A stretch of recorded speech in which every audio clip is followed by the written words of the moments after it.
Hi,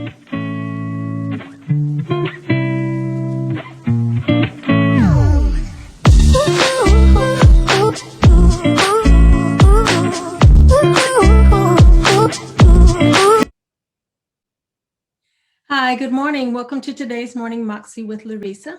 Welcome one and all to my channel where we talk about best practices for business management, leadership, and personal development. We hope you can jumpstart your day with bite-sized pieces of inspiration and motivation. So today we have a bit of I was going to say earthy, but I'll call it a deeper topic because I want to talk about company culture. I feel like it's become a flashpoint and a hot topic, especially in today's environment. And I actually had someone ask me about my company's culture, not my personal business, but a company that I work for. And I actually said, I feel like it's undefined. And I think that I think that's a problem. And I do kind of wonder though, if I wasn't in California, would this be on my mind as much?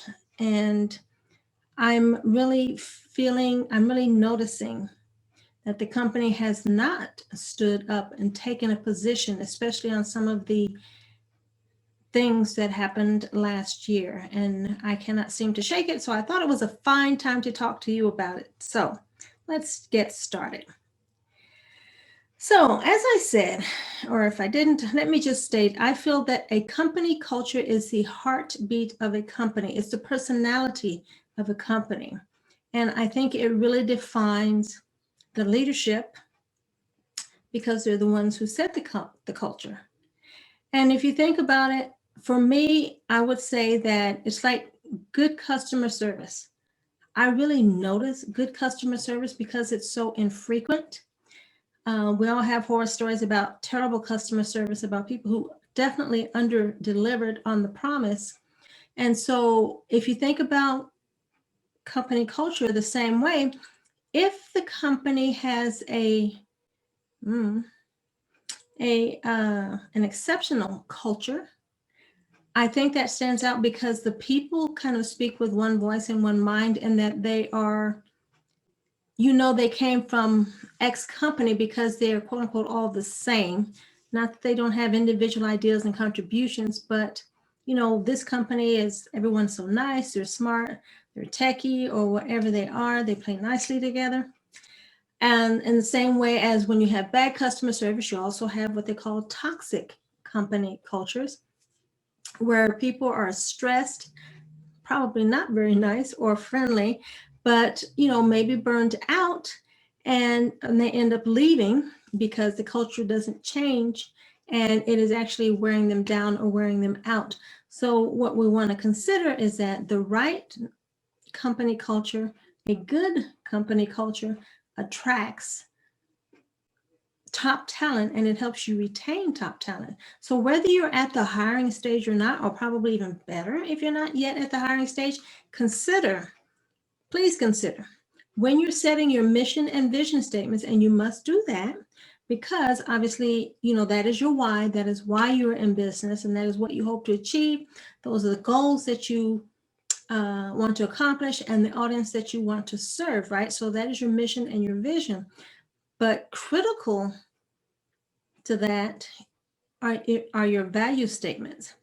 Now, I have worked for companies where I felt like their core values were in writing on the website, but I did not feel it was lived on the day-to-day. And that's why it's become such an issue for me, is because that's one company, and then another company, I feel like they talked about the product that they developed, but they did not talk about the people who did the heavy lifting. And neither one of these companies, or any company, can do the heavy lifting, make the magic without the staff. How do you leave your staff out of your core values?